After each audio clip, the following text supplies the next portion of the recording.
The following program is a PodcastOne.com production. From Hollywood, California, by way of the Broken Skull Ranch, this is the Steve Austin Show. Give me a hell yeah. Hell yeah. Now, here's Steve Austin. All right, everybody, welcome to Steve Austin Show. I am coming to you from the mean streets of Los Angeles, California today. I'm sitting here at 317 Gimmick Street on a Sunday afternoon as I do the open of this podcast. Hell, I'm heading over to Nevada for about a week, leaving on Monday tomorrow, so I'm turning in my reads and my open early. I've got the WWE Network going right now, full blast. Got a ring full of women. Charlotte just making her entrance. It's going to be a Money in the Bank ladder match. Well, a Money in the Bank match, and you're going to use ladders to get up to the briefcase. And this is going to be a very interesting match. Second match on the card.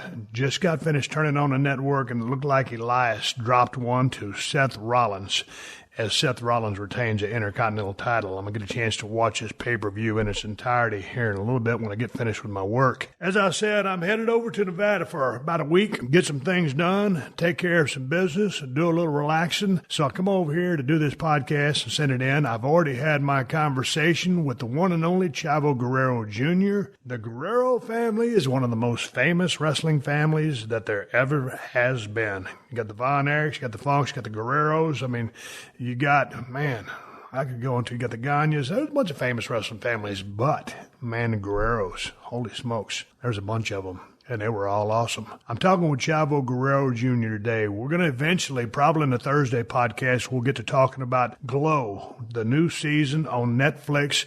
Chavo Guerrero Jr. has been consulting on that, working with the girls, the women on the fight coordination, and giving his technical expertise in many different aspects. Today, man, he came over a few days ago. We're just shooting the breeze, talking the business of pro wrestling. It's not a surprise that Chavo is as knowledgeable as he is about the business. We talk about things in detail here. And, of course, you know, he's third generation. I mean, he's got, you know, wrestling on both sides of his family. So the guy really knows his stuff. But over the years, you know, in our travels, we've done some business together, some promos and stuff like that. But, you know, Chavo was running with a different crowd. I was running with a different crowd. We never just sat down and really had a conversation. It turns out, man, we got a lot of things in common just as far as personal life. So it's a great conversation. I enjoyed talking to him. He's a wealth of information, very articulate, very eloquent, and knows his stuff inside and out. So today's conversation is with the one and only Chavo Guerrero Jr. I hope you enjoy it. I think you will.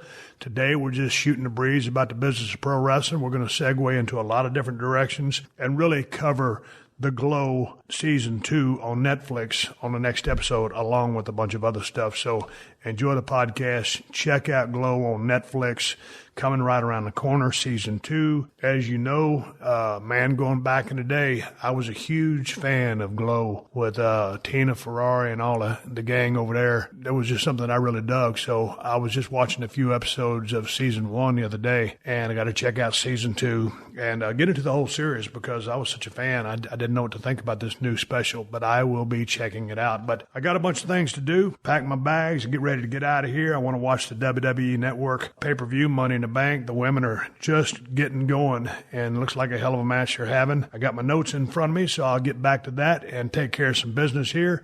Chavo Guerrero coming up. This is the Steve Austin Show.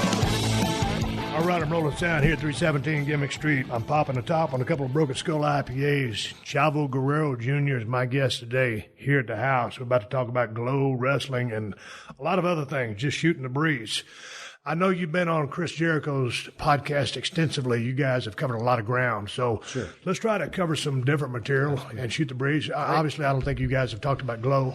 Not really, no, man. We kind of talked about right before we started doing the second season. We weren't even knowing if we were picked up yet. So we just kind of shot the shit a little bit. And, you know, but we had to start talking about, you know, the Guerreros and how crazy my dad was and stuff. But hold on, let's get a cheers on this. We got some Broken Skull IPA right here that I've been hearing so much about. And well, see, it was interesting when you came by or just walked in the front door. You said, "Man," he goes, "I want to try your beer. I was going to bring some," and I said, "Man, you don't like no IPA?"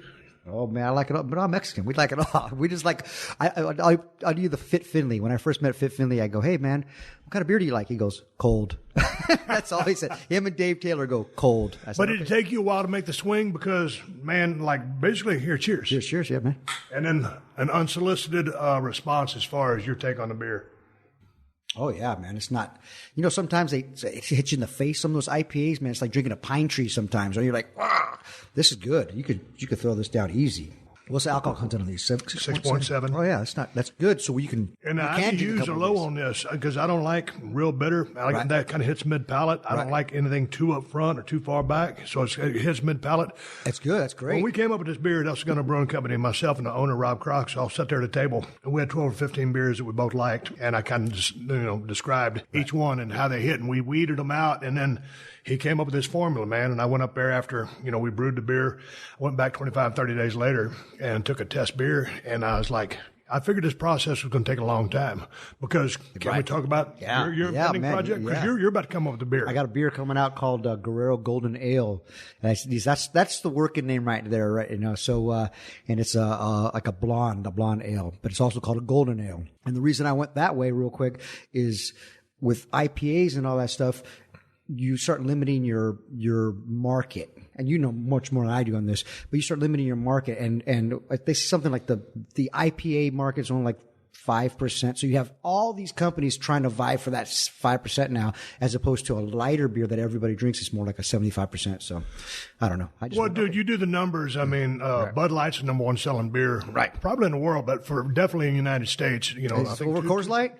The Coors Light is number 3. I think Miller Lite's number 2, but Bud Light is number 1 by a landfall. Wow.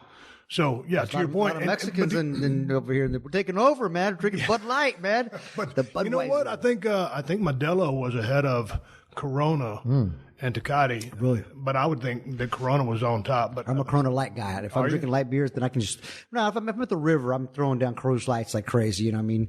But that's your go-to flavor? Yeah. Come on, man. I've been a Coors Light since I was in high school, man, for sure. Dude, I drank a ton of them. That's Coors Light. You throw them down, man. But if I'm going to drink if I want to drink 20 beers, I'm drinking Coors Lights. If I want to drink 8 beers, I'm drinking Corona Lights.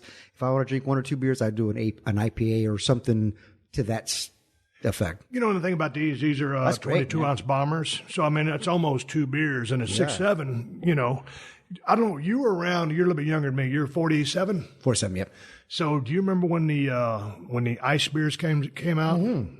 Yeah, Bud Ice. They had Miller Ice. What was the other one that was real big? Goddamn. They all had ice. I was in Georgia at the time. Oh, yeah. Yeah, they all had ice. And they were about 5.5% alcohol. Yeah. And all of a sudden, you go from drinking a light beer to those ice beers, a little bit of a kick. And so for a while they hit, but then it was like everybody kind of went back to light beers because, like to your point, they wanted to drink 20 and be able to kind of still function.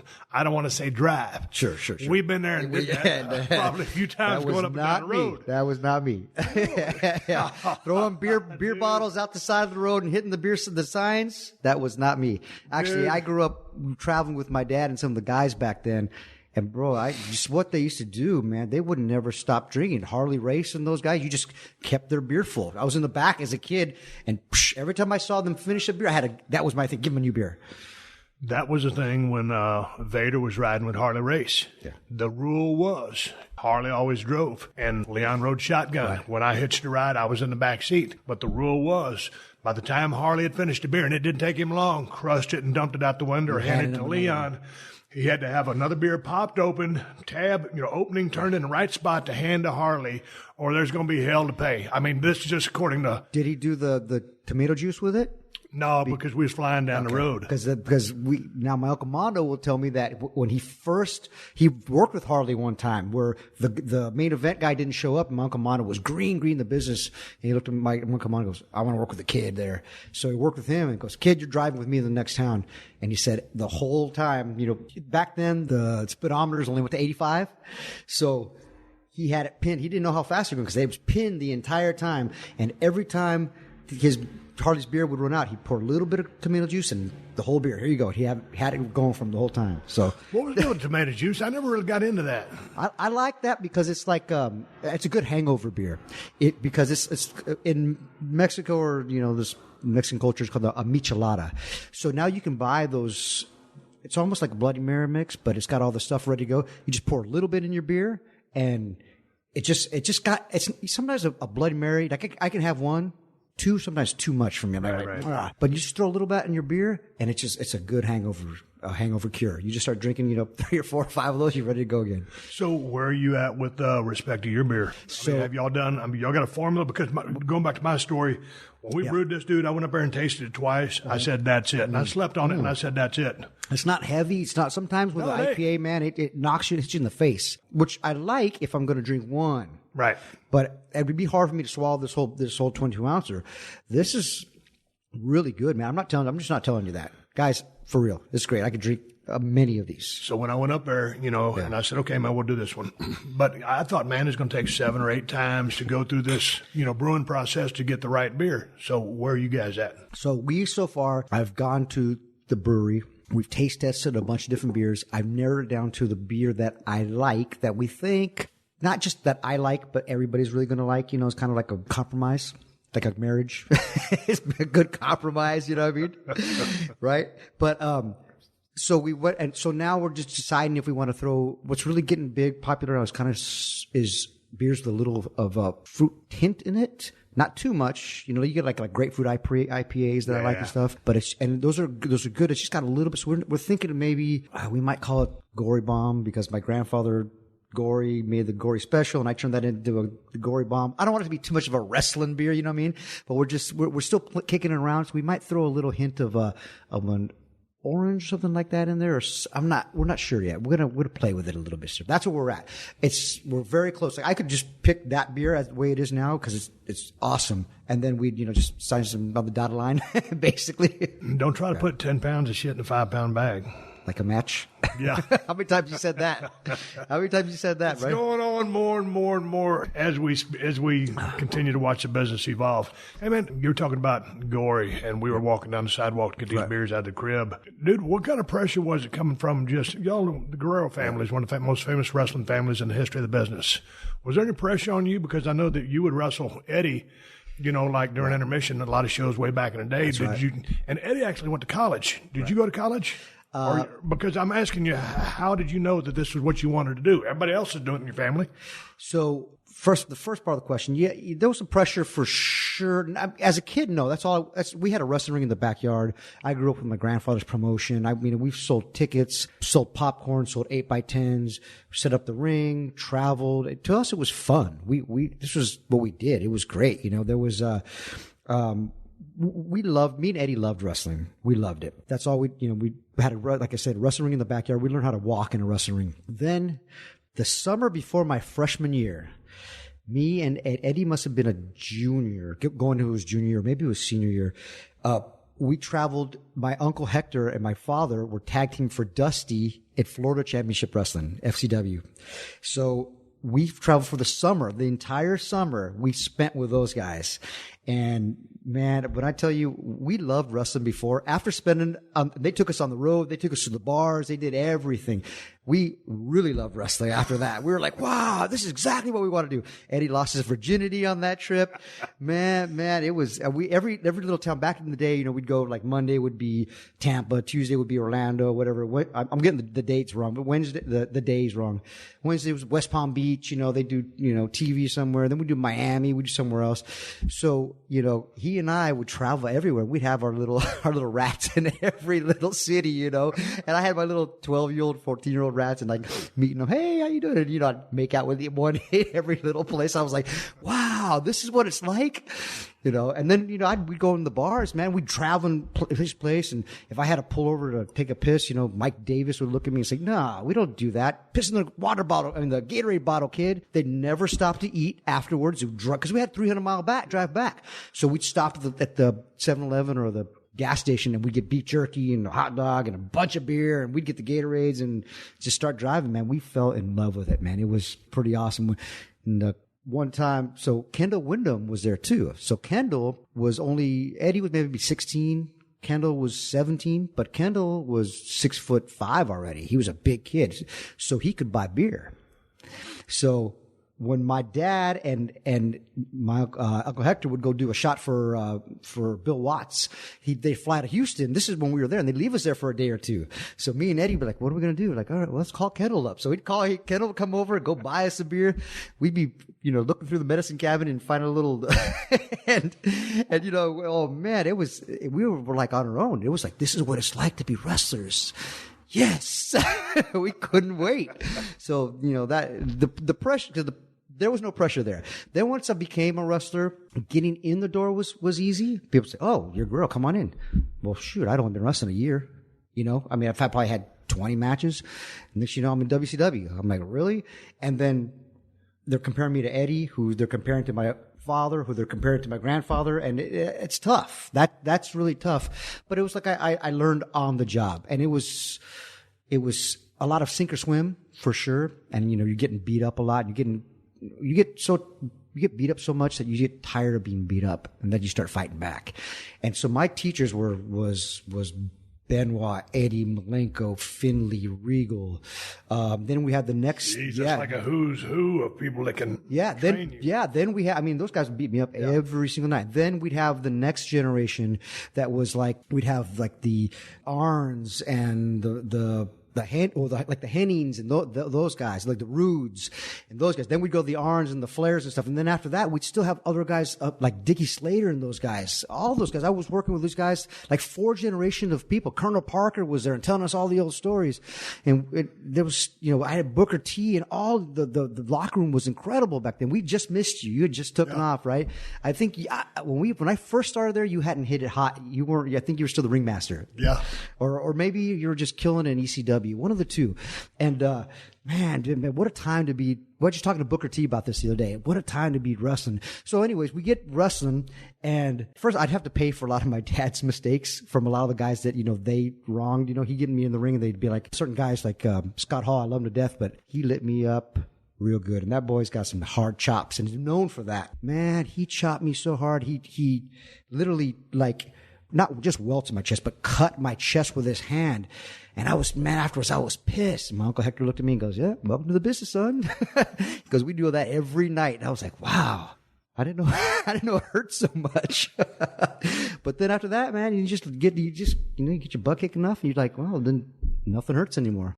Bet Online. Hey, it's Adam Carolla from the Adam Carolla Show. Football season is in full swing. So is the NBA. They're off to a running start. There's no better place to get in on the action than Bet Online, your number one source for all things sports and casino. Bet Online gives you more ways to play with the latest odds, breaking news, live scores, and in-game betting, so you never miss a moment. From every NFL and college matchup, NBA tip-off, to the excitement of the UFC fights and NHL futures, it's all there. Bet Online keeps you locked in to the action all year long. And when it's time to switch gears, dive into Bet Online Casino, packed with hundreds of the hottest slots, classic table games, live dealers with massive jackpots. Plus, don't forget our VIP program with exclusive level-up bonuses, weekly cash boosts, and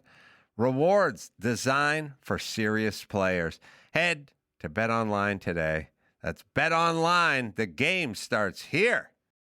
But so then you're third generation. Mm-hmm. Third generation on both sides.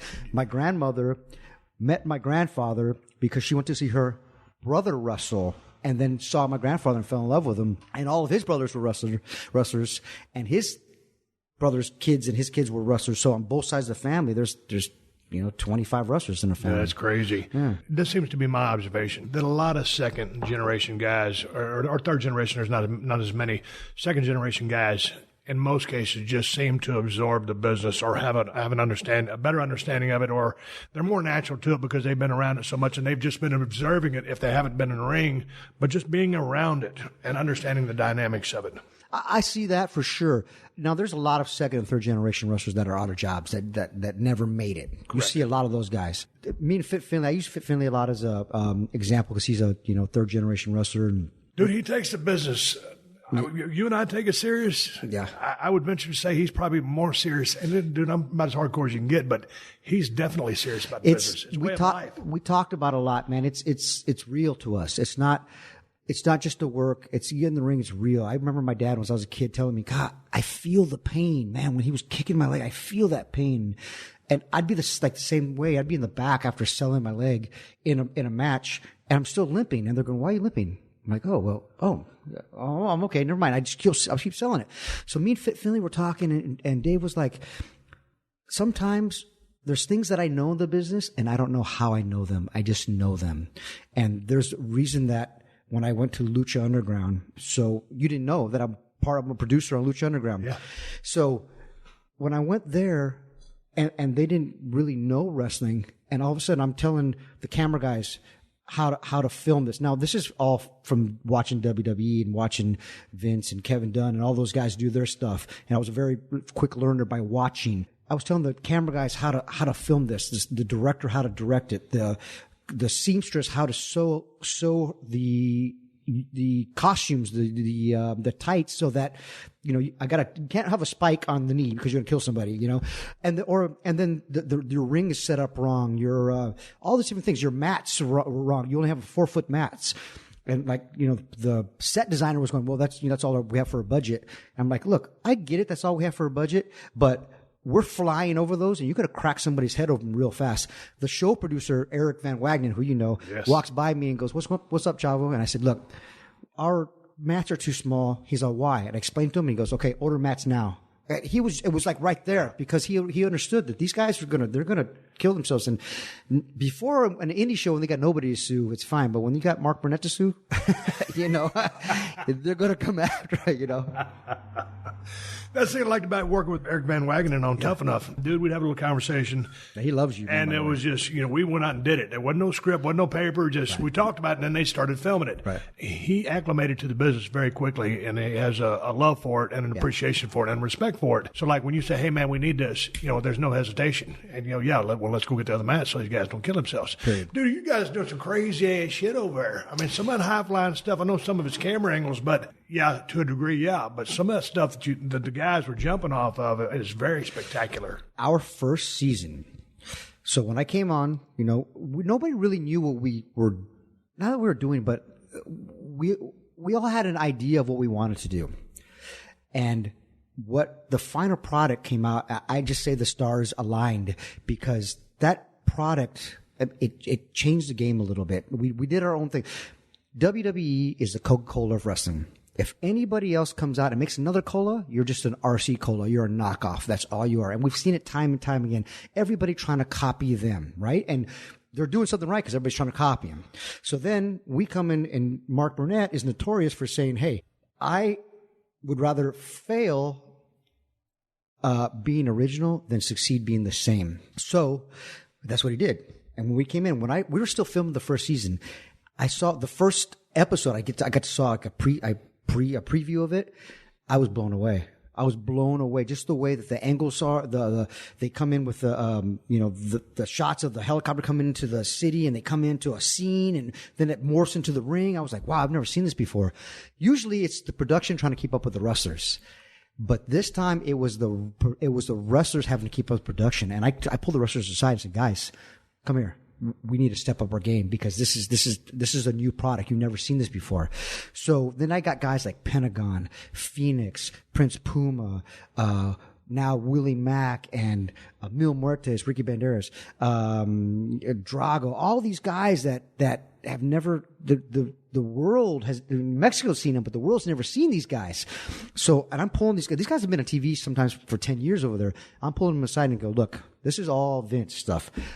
Look at that camera right there. This is your moneymaker. Look at your face. If you're looking side to side, that camera's chasing you. You can't stop and make sure that that camera focuses on your face.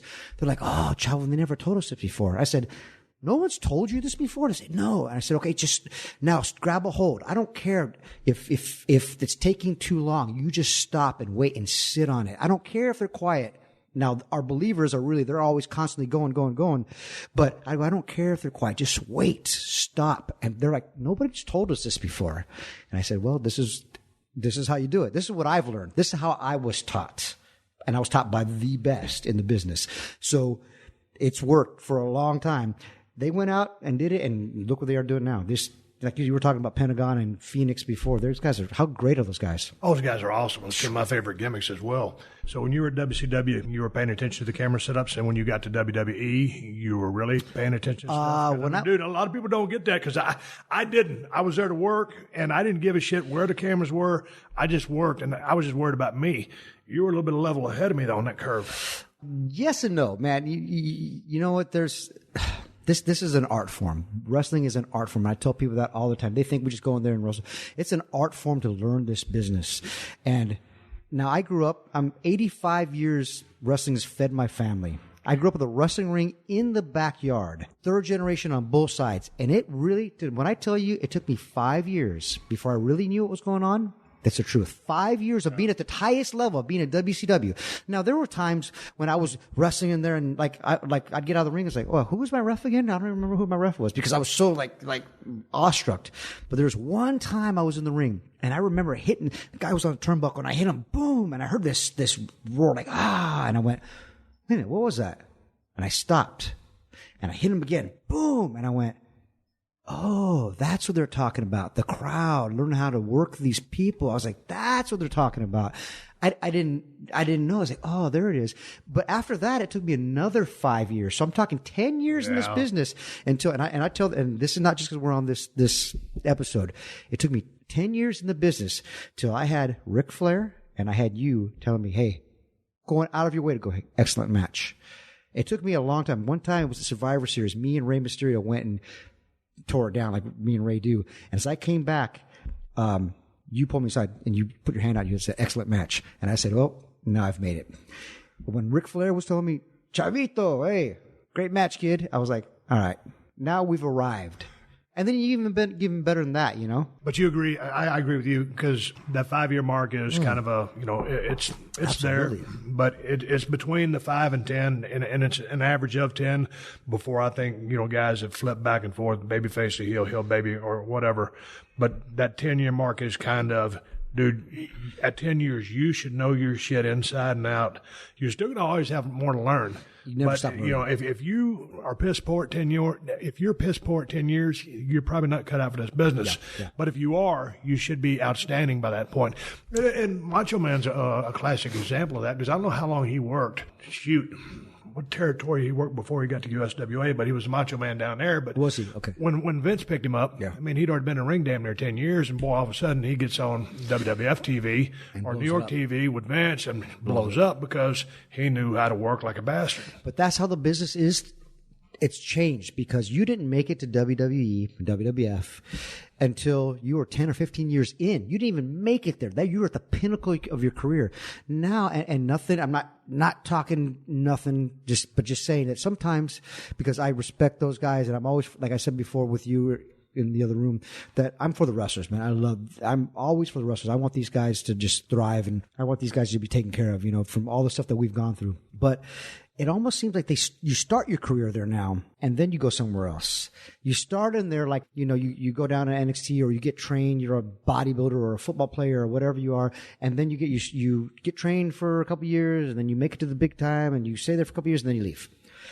It almost seems like that's the way it's happening. But so there's something, we're missing a step.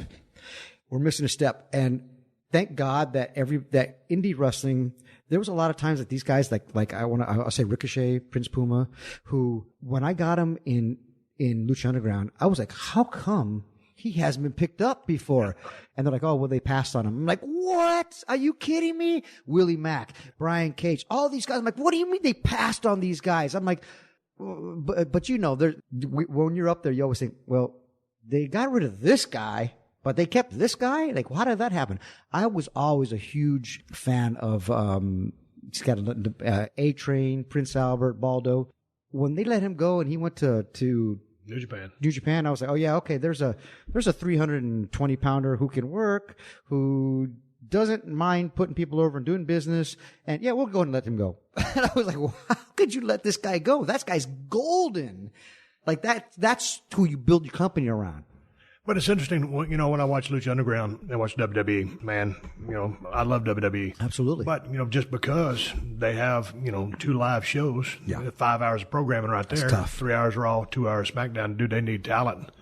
And, a lot of their people have, that are, making their in-ring debuts, or not a lot of them, but a few of them. They're not ready yet. 2, 3, and 4 years, or even sooner than that. And, dude, when you get your number called, it's like, when I got called up from USWA and went to WCW, and I'm working with beautiful Bob Eaton, one of my favorites of all time.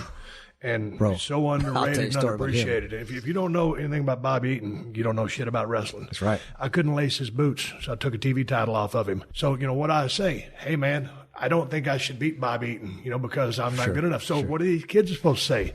Yeah. They're giving you a push, so you take that opportunity. You take what you got because you don't green get it. is green, Right, so you got to do what you got to do. Absolutely. But when you watch that Lucha Underground stuff, like that Mil Muertes, I don't know how long he's been, but man, I love that guy's work. He's aggressive, mean.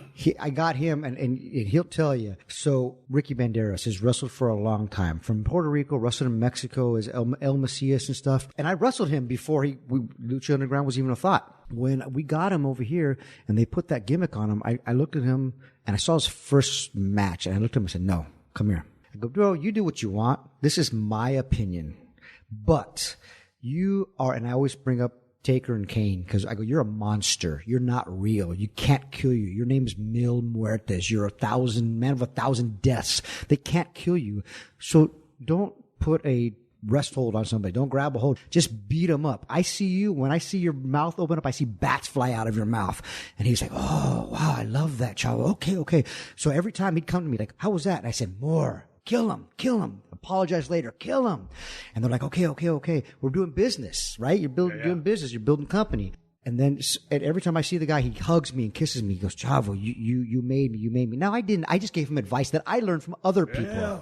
But dude, that's the thing. You got to have that advice handed to you, or someone to solicit or offer it to you. Man, Absolutely. I came in just riding down the road, and all the cars that I've been in, with the veterans, man, I'd be picking their brain, whether it's Gorgeous Gary Young or Maniac Matt Bourne or all these other guys, or Danny Davis down there. Man, why'd you do this when you did it? Well, hell, Steve, here's why. And it's stuff like that, or riding down the road with Skandar Akbar and Bronco Lubitsch, he'll referee. Bronco Lubitsch, yeah. Riding in the back of a Delta 88 with velour interior. And, just listen to those old guys just tell stories, and all of a sudden you start absorbing this shit, and it's like just, you're a sponge, a dry-ass sponge, and all of a sudden they just keep pouring water on you, just absorb it all. But it's those guys, and that's always, I always just think it's, it's, as the road that I've been down, anytime I get a chance. Bill. Remember Klondike Bill? Klondike Bill? Remember Klondike Bill? Oh, yeah, absolutely. On the ring crew at WCW. But all those guys, if you don't pass down that knowledge, the next generation can't learn from you. And that's what you got to do to keep the business going strong, in my opinion. I agree. Hey, that's... And I tell the other guys now, like my dad and those guys, and your time, they were very stingy with the business. They didn't want to give you the business because you take their spot. They were like, oh, we can't help you. We can't. You figure it out for yourself, kid. We'll give you a little bit. We won't give you all of it. But nowadays, it's a dying art. So we want to give as much as we can to these guys because it's gonna be lost if we don't. Now, wrestling evolves. It's like any kind of business. It evolves. If you don't evolve with it, it'll pass you by. I always bring up like Madonna, by the way. So I was listening. It was on the radio the other day, and my brother-in-law was going, you like Madonna? I said, well, I don't really have her music, but I respect Madonna because she's kept herself as a performer, as an entertainer in the limelight, kept herself relevant for 35 years or whatever it is. And that's very hard to do. She constantly changed and evolved. And in wrestling, if you don't change and evolve, the wrestling will pass you by. If you keep doing the same stuff, if they're not buying it, they don't buy it. Sometimes they buy it and you're fine. You just keep going. But sometimes, I use Terry Funk. He did his first moonsault at 43 years old. Not saying that you got to do a moonsault, but you just evolve. You got to evolve. And if you don't, you don't. That's the thing that we're talking about with, grab a hold, or what do you say, 10 pounds of shit in a 6-pound bag or whatever it is, whatever that saying was. But the business has evolved a little bit, and every match can't be like that. But there's room for some of the matches to be like that. I remember Ricochet, we were talking about him and the other kid from New Japan, that's the English kid that Will Ospreay. Ospreay. They had that match, and it got praised and it got a lot of criticism, right? Well, first of all, I can't do any of that stuff, and we were one of the top cruiserweights back in the day, right? Me and Rey Mysterio look at each other and go, "Oh my God, we can't do any of this stuff anymore like these guys could." We never could think about that stuff. But I saw that match and I was like, "Wow, that's awesome." Would I have done that match? I couldn't. First of all, I couldn't do that match. I'd do it a little bit differently, but not that it was wrong. It was just different. The business has evolved. But it was their interpretation and their skill set that they put out there. It was incredible. So Jeff Farmer, who used to be the NWO Sting, Jeff Farmer, Cobra, he was like in WCW. I remember he was great, real cool guy, great guy. But when I first got to WCW, he pulled me aside and he says, the first time Eddie and Chris Benoit worked in WCW, the locker room had never seen that. So they did about an 8-minute match. They got done and everybody was like, they walked through and everybody was like, well, did you guys rehearse that for like 3 months or what? I'm like, no, we just went out and called it. What do you mean you called it? Well, we know each other pretty well. We just sit there like, I never done it. And Terry Taylor kicks the door down and goes, that's how you work, guys. That's how you do it. And they said the business changed, right? When that happened, literally when I got to WCW and all the cruiserweights were doing stuff, I remember seeing Kane do a hurricanrana or a head scissors, and I was like, okay, well, now this business has definitely changed for sure, Not that he's doing those all the time, but I saw him do one with a big guy. I don't know if it was Midian or somebody, somebody like that, and he did one. I was like, wow, it's changed. This is the Steve Austin Show. Hey, man, tell me about the rings you grew up with back when you was a kid. Hard, man. The ring we had in the backyard was when I was a kid, it was 40 years old. So I don't know how old it is now. I mean, well. But was it just like with a 16-footer, 18-footer? No, it was probably a 20-footer. The one at the Olympic Auditorium used to be a 24-footer. Are you kidding me?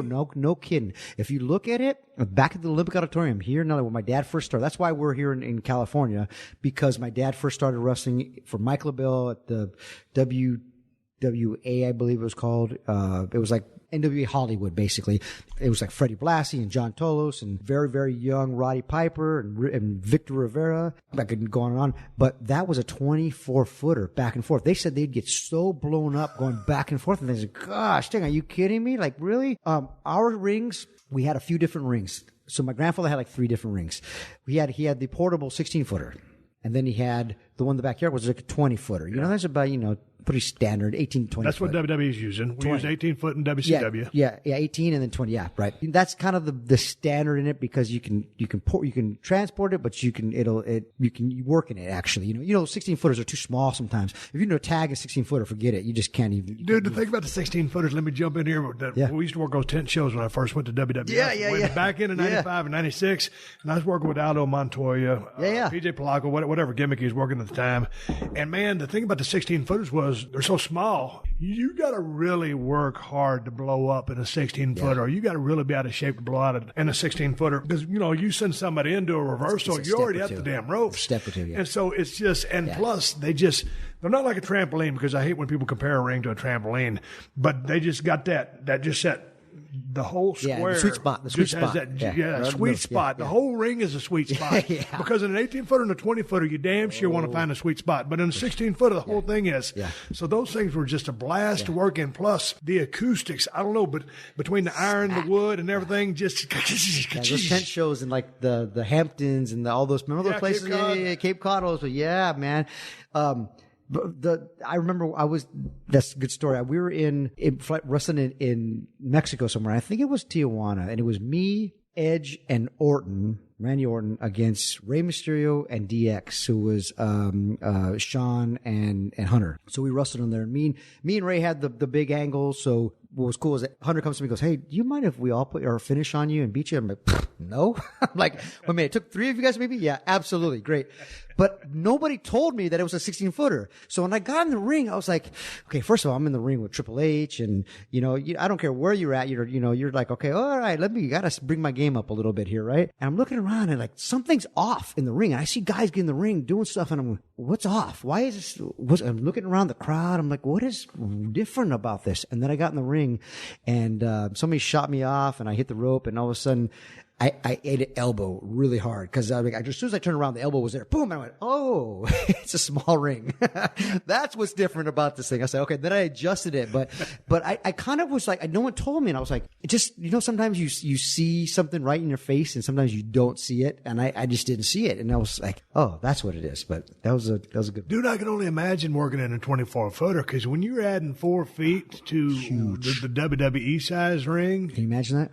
No, I can't. Grab a hold. Grab a hold. With me? No, I'm serious. It was a 24-footer, man. This ring was massive. 4 feet on each side. That's 8 feet. And you're running 8 more feet over a 10 to 25 minute period, and back then, you're doing that time. They didn't have 18 matches in the show. Man, and then the apron was bigger too, so you look at that ring. That ring's in a lot of movies too, because they always film a bunch of stuff all over the Olympic Auditorium. You always see that Richmond 95171, that sign in the background. And you see that ring's in a lot of movies, like Bad News Bears movies.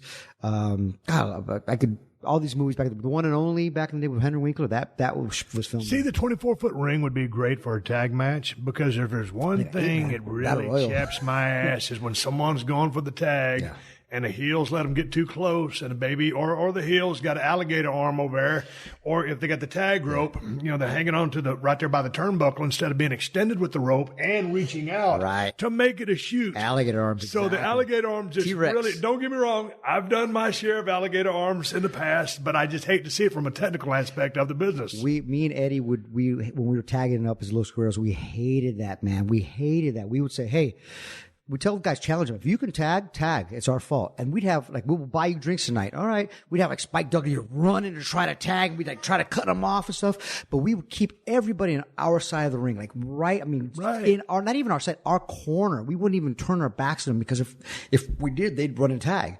We'd just challenge them. If you can tag, man, it's our fault. So it was real in a sense like that, But that's smart to do that because, the business will work, but, it's like... it's a work, but it's not a work. People, but you got it. But at the bottom line, dude, you got to feel. If and you'll tell me, you'll know this. If you don't believe it, they don't believe it. Exactly. When you were doing when you were Stone Cold in the heyday and you against, Vince and all that stuff that you're doing back in the day, you looking in the eye, you believed it. You wanted to kick his ass. It came off that way. We could see it. It was, and I'm the same way. When I get in the ring, I believe. I'm looking at you. I'm like, all right, I'm gonna kick your ass. Let's do this. Because I always equate, and I use this example a lot when I'm teaching younger guys. I say, when you're in a bar fight, we've both been in a million bar fights, and all of a sudden you look at somebody, and if I'm looking around his side, and he looks away, I go, oh, I got him. As soon as he looks away or looks down, I go, I got him, and I'll turn it up. But when I look at him and he goes, yeah, come on, I go, shit, man. Now I gotta go. He's calling my bluff, man. Okay. But that's the way it is in the ring. He believes it because he knows that I'm laser through him. And that's the way it is in the ring. In the ring, if I don't believe it, those fans don't believe it. If I don't believe that I'm gonna beat the crap out of this guy or I'm getting my butt kicked, I'm running away and I'm trying to make that tag, then it doesn't matter. So I tell the guys, if you're gonna let me tag, well, then I'm going to tag. I'm not going to sit there and go, because then you sacrifice the integrity of the match. Don't ever sacrifice the integrity of the match. There's a couple more examples I use. So one example is I equate wrestling to, this one I'm doing like a seminar teaching people. It's like magic. It's like Chris Angel. We all know magic's an illusion. Just like wrestling, it's entertainment. But just because magic's an illusion, as soon as Chris Angel starts floating, you go, whoa, he's floating. How's he doing that? Whoa, what's going on? How's he doing that? But when you see the string, you go, okay, change the channel. He's insulting my intelligence now. So I tell the wrestlers, don't ever let him see the string. Don't ever let him see that wrestling punch. Don't ever let him see, a hold put on wrong, because then they see the string. Or can't make the tag, because then they see that string and then they change the channel. Because the biggest form of flattery is they want to lose themselves in your match. They want to suspension of belief, suspend their belief. So they want to, but if you don't let them, then they can't. So as soon as you're like, unless they're 5 years or 10 years old, but even that, I mean, when I was a kid at the Lickbout Auditorium, I'd ask my dad, "Hey, how come when they shoot you to the rope, you don't stop?" He goes, "What do you mean?" I go, "Well, shoot me the rope. We're in the ring. I'm 10 years old. He shoots me in, and I kind of stop." And he shot me, and he went for it. And I slowed down, and I go, "How come you don't do that?" And he goes, "Well, it's wrestling. We don't do that." And I went, "Okay." But I'm 10 years old thinking that. A 25-year-old man's going to think, come on, let's not insult their intelligence. Let's not sacrifice that integrity of that match. So take pride in your job. All you young guys, take pride in your business. Take pride in your work, and make them question whether this is a work or not. That's where you get them. Hey, man, you're 47. You've been in the business, 22 years? Probably. Probably more than that. I don't even know anymore. What's the worst you've been hurt in the ring? Well, I'm just getting over a bicep tear right here. Look at this. Boom. My arm's not straightening like yours all of a sudden. What happened? WrestleMania weekend, we're all in New Orleans, and we had a Lucha Underground versus Impact Wrestling, TNA Impact. I was agenting the show, for Lucha Underground, and I came in there, and then they say, "Hey, can you wrestle?" "Yeah, sure." Sure enough, some guy jumped out. I'm trying to protect him, and it just popped off. Just a fluke, just popped off. So, worst injury. Okay, so, we've all been injured a lot. Broken eye orbits, and I tore this one in 2003, this bicep. The worst injury was when I got knocked out in the ring. Billy Kidman did a shooting star press in the ring, Fresno, California, landed right on my head, and he almost killed me because my brain was bleeding. I woke up in the hospital. My wife's next to me, and she's like, I'm like, "Why are you here?" And she's like, "Well, you had brain bleeding, and they were going to cut your head open if it didn't stop to relieve the pressure." So that was probably the worst. I didn't work for about 4 months. I kind of had to learn how to rewrite and stuff a little bit, but it is what it is. What'd Billy say to you? He felt really bad, but what was really cool is that he was still married to Tori Wilson at the time. So I was like, "Well, okay, you try to kill me, so I'm going to go hit on your girlfriend on your wife for a while." I go, "What's he going to say? You almost killed me. You going to kill me again?" Whatever happened to that guy? Good-looking guy, good worker. I know he's producing for a while. Kidman he's the timekeeper. He took over Briscoe's job.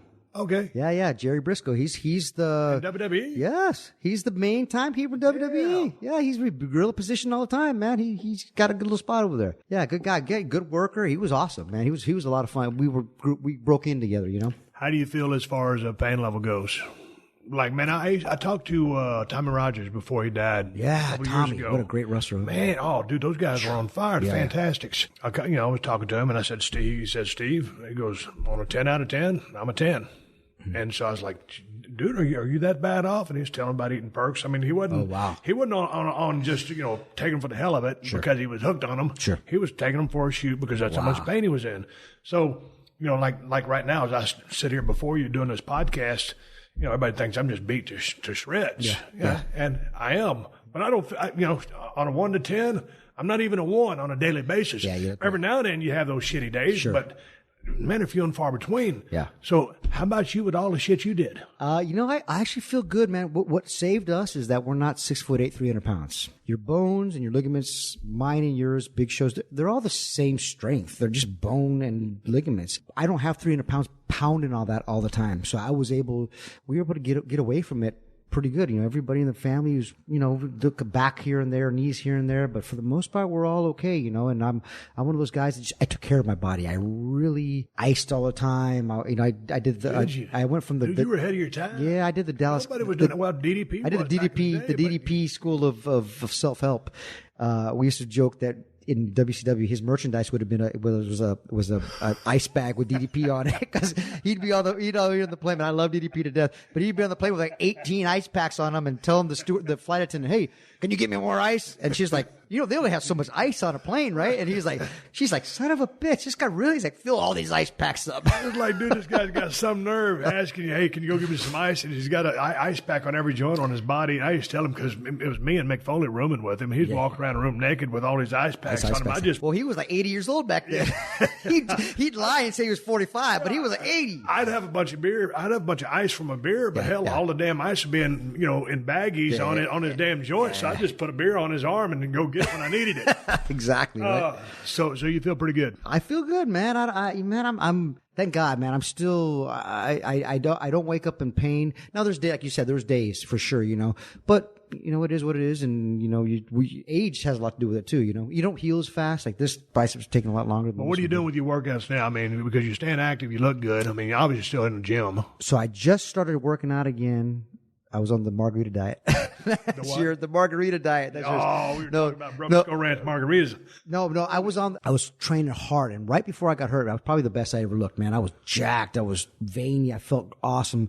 And then you got hurt. And so I started sitting on the couch for a little bit and, and I like to eat. So we're eating and hanging out. So I just kind of started training again, probably the last 2 weeks, So I feel good, I mean, when I go in the ring, I'm going to go in the gym.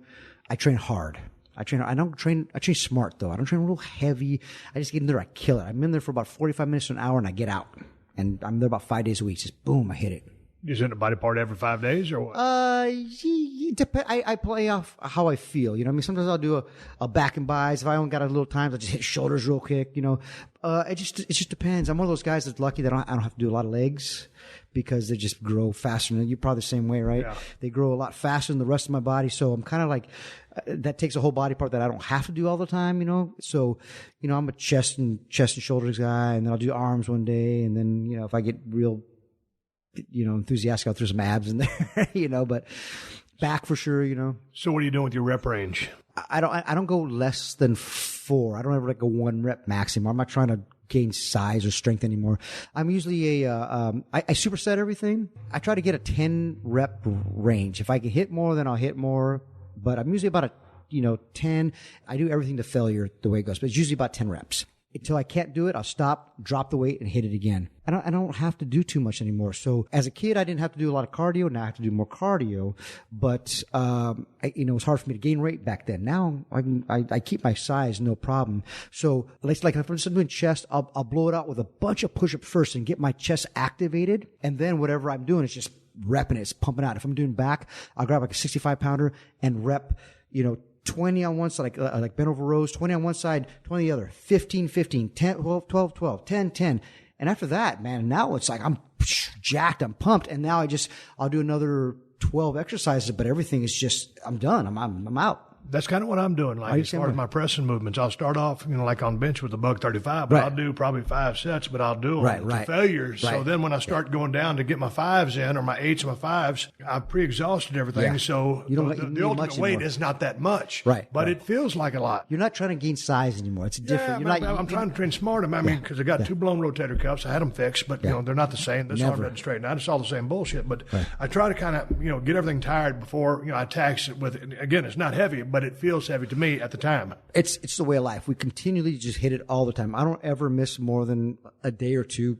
Even on vacation, I feel bad if I'm not doing squats or doing something. I mean, if after 2 days, today's the 3rd day. I got to do something. I got to break a little bit of a sweat because that way I can drink more beer and I can eat more. But I just feel like that's just my routine, man. I got to get a little sweat in there. I got to do something, Hey, man, last time you competed in the ring, was that for Lucha Underground? I was just watching you versus Ray in the Loser Leaves Lucha match, and that was from I think 16. Yeah. But are you still actively in the ring? Yeah. So besides Lucha Underground, I'm doing Glow also, right? Yep. I want to talk about that because that's why you're here. Sure. So those 2 shows keep me pretty busy. You know, if I throw a 3rd show in there, I'm pretty booked. So I only do maybe 10 to 20. Maybe 10, 12 shows a year outside of that. I'll do some indie shows. What's cool is that the indie market basically has changed. We got Comic Cons now. I mean, I did WrestleCon in New Orleans, but what sucked is that we at about 12 or 1 o'clock, all of our business stopped because there was somebody that had a line that was around the building. I mean, that was you. Yeah. So you're banned from WrestleCon, by the way. You cannot go to any more WrestleCons because you took business away from everybody. This is the truth. Like, we were all killing, man, this is great. We're all making great money, meeting all these fans. And all of a sudden, crickets, like, what's going on? I thought I was doing stand-up comedy. So what is happening here? And then all of a sudden, Stone Cold started signing. And I was like, all right, great. I mean, Really? All right, cool. No, but and just joking. But I still do some autograph signs here at Comic Cons, and I'll do matches here and there. It just depends. You're not doing the WrestleMania matches, but you're out there and you're kissing babies and high fiving people and doing that kind of stuff. But did you ever have an exit strategy for leaving the business? Because when I retired, I was 38 years old. When Eddie died, sure, he was 38 years old. That's the ultimate retirement. Respect. Absolutely. Yes, for sure. I love that guy. I was at his funeral. I know you were. So I got out at 38 years of age, and I didn't know what I was going to do. I was like about 90% of the other boys. I didn't have a plan. I was sitting there in San Antonio in a gated community, and I was drinking, hunting, and fishing, and doing a lot of stupid shit in any particular order you want to name. Then I said, hey, man, you better take your ass out there to Los Angeles and at least try to capitalize on what name you have left. So started doing some independent movies, and I don't really like acting too much. I found reality television. I started podcasting, so I found my way out here. Yeah. My point is, I didn't have a plan like most other boys. I just okay, now, after 3 years of having my thumb up my ass, the R word always sounds good until you get there. And it's like, what do? I still need to pay my bills. I got my monthly nut, right, all that other stuff. And so now you're still making your appearances, that stuff, and still doing maybe 12 appearances in the ring. And you found producing in Lucha Underground and doing the stuff with Glow, which we're going to segue into because that's pretty amazing. I was a huge Glow fan, biggest Tina Ferrari fan in the world way back in the day. Yeah, Ivory. But, dude, did you have an exit strategy? Were you riding down the road one day and thinking, hey, man, once I get out of the business, maybe I should try this? Hell no. We were wrestling. We ate. No, I'm glad to hear that. I'm sad to hear that at the same time. We ate, slept, breathed, dreamed, crapped wrestling our entire lives. That's what we did. Everything I did my entire life was to be a pro wrestler. When I played football, when I amateur wrestled in high school and college, was to be a pro wrestler. That was it. That's the only thing I want to do my entire life. So when I became a pro wrestler, I mean, that was the best. There was no exit strategy. You just keep going. And then all of a sudden you start seeing your idols. My idols, who my family, of course, my father. Then you start seeing guys like, without naming any names, all these guys, and then all of a sudden they're still holding on to things, and I always say that the movie The Wrestler could have been called the hockey player, the basketball player, could have been called anything, the football player. If you continually to hold on to we can only borrow in the ring the sports aspect of it for a short amount of time. Then we got to give it back. No one told me that. It was just like wrestling. Okay. And then we'll go into producing and stuff. And I saw my dad always just trying to hold on to it, man. He was always trying to hold on and go back to it. My dad had a degree. He'd become a teacher, go back to teaching and start teaching again. He'd be doing, 2 or 3 years with teaching and pension and stuff. The next one, he'd get a shot. He'd leave all that to go wrestle in Japan. I was like, Dad, what are you doing, man? He's like, he's that bug, man. You never retire. You never fully retire from the ring. So I just started, there's a time when you're in WWE and when you're being used, and then when you're not being used. And you're like, okay, now I'm here to help everybody get better. I get it. I totally get it. And I see where it's at. I didn't need to be that, They'd asked me to be an agent a couple of different times, and I was like, I'm not ready for that. But then I didn't want to be my payoff was being in the ring. As an agent, which was awesome, was great. You're still on the road all the time. Man, I didn't know what to do. And then Eddie passed, and then Chris passed, and it was tough. It was like, man, do I want to keep doing this? There was about a 3-year period that me and my wife kicked around. Thank God she was on my side for sure, because she was always going, if you need to leave, you leave. You do what you got to do. Now, man, I got college funds to put together. I got mortgages. I got retirement, all this stuff. I'm like, you can't just leave. Finally, one time, I came home and I looked at her and said, hey, I quit. And she said, you what? I said, yeah, I quit. When did you quit? I quit last night. And she's like, okay, all right, let's do this. So I kind of sat, kicked around for about 6 months. Where were you? WWE. Okay. I was in WWE, and I finally, you want to know the whole story? Yeah. Here's the whole story. So I do already a little disgruntled there, and everybody thinks. But we all get disgruntled. We all should think we should, we should be getting more than we should be doing. Okay, I'm better than this guy. Okay, whatever. I get it. It's what one man sees in you up there. If Vince sees you up there, then doing something, that's what you're doing. You got to convince one guy, right? So we're there, and they have one of the other shows, the Saturday shows, whatever it was, and I got to put over Yoshitatsu. No offense, he's a great guy, great. I enjoy him very much. But I go to Johnny Ace, who's head of talent relations at the time, and I said, hey, why am I doing this? Finally, I start questioning things. Now it's a little late.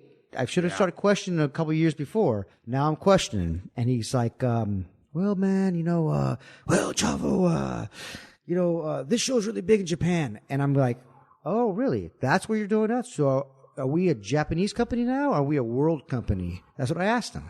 And he said, well, I get what you're saying. I get what you're talking. And I said, look, man, I don't agree with this at all. And I think this is wrong. I was already at my breaking point. Yeah. So he goes, well, this is just the direction we want to go with. And I said, okay, I get it. I will do this, but I'd like my release, please. Kind of took him off guard. He was like, what? And I said, look, I'm done. I see where I'm going. I see where this is at. I probably should have done this a bit earlier. Okay, whatever. He said, well, I got to talk to Vince about this. Okay. So I went over, did my job, put Yoshi over, went home that day. I get a call from John. He says, well, Vince is still is kicking it around a little bit. And I'm like, all right, well, is he going to let me go? He's not going to let me go. 1 to 2, So I'm waiting there. And he's like, all right, don't come to TV this week. So I'm sitting at home. All right, we can still pay me. All right. So then I get a call from Johnny the next week and says, hey, Vince has agreed, but there's conditions. I said, what do you mean conditions? Before everybody get your release, you're still paid for 3 months and then you can go do what you want, right? Well, that wasn't with me. It was like, okay, anytime you got to work with anybody else, you need to let us know this. And I was like, all right, that's fair. I just needed to go. And man, I felt like a weight was lifted off my shoulders. It sucked because, man, you don't know what you're going to do.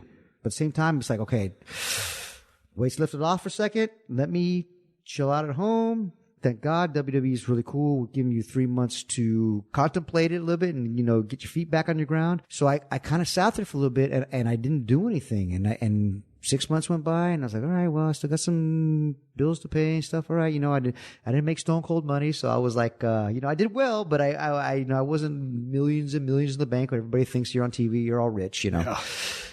So I just sat there and I was like, all right, well, let me go back to work a little bit and started doing a couple indie things. Got a shot with Jeff Jarrett and did some things in India called Rinka King, which led to TNA. I went to TNA for a year and left there after a year.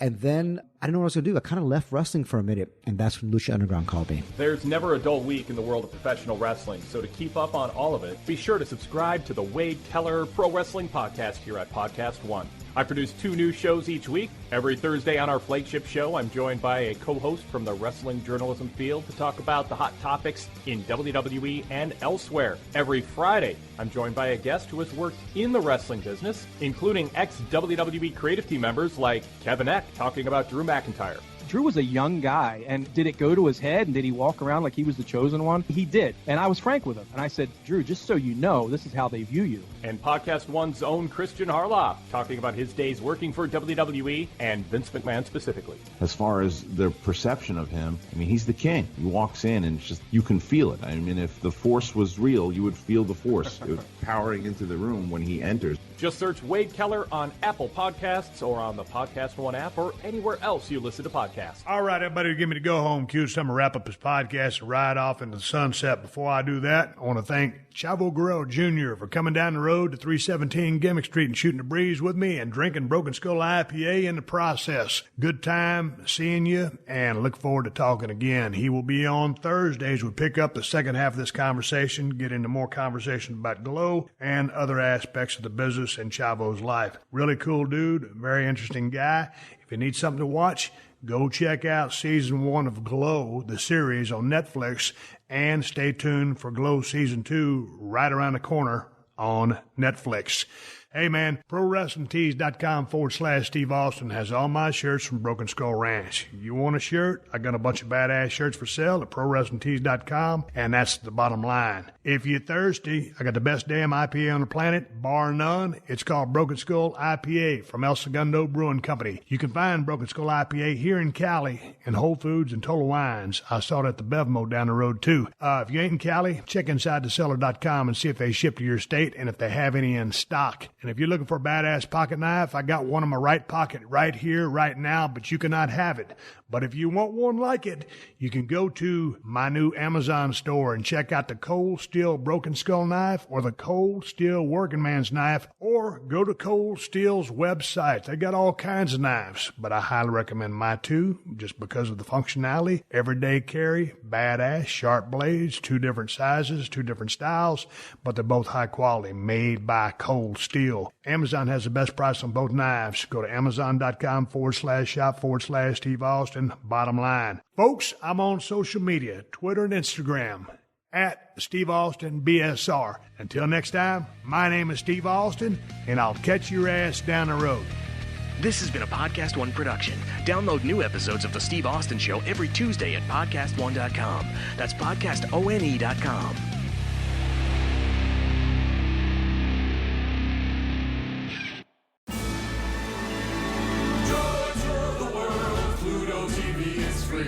With all the best movies.